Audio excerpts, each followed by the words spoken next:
नायब वज़ीर आज़म इशफ़ाक़ डार चयो आहे त मुल्की मईशत बहितर थी रही आहे। पाकिस्तान सिफ़ारती सतह ते कामयाबियूं हासिल कयूं आहिनि। दाता दरबार जे उर्स जे मौक़े ते तक़रीब खे ख़िताब कंदे नायब वज़ीर आज़म इशफ़ाक़ डार चयो त पाकिस्तान जी सलामती इज़त ऐं वक़ार सभ खां मथऊं आहे।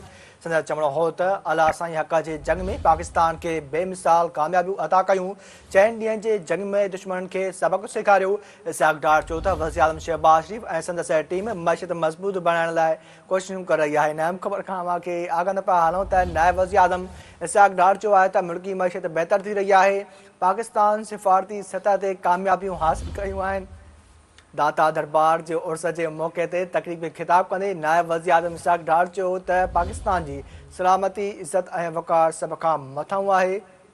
संदसि चवणो हो त अला साईं हक़ जे जंग में पाकिस्तान खे बेमिसाल कामयाबियूं अता कयूं। 4 ॾींहंनि जे जंग में दुश्मन खे सबक़ सेखारियो।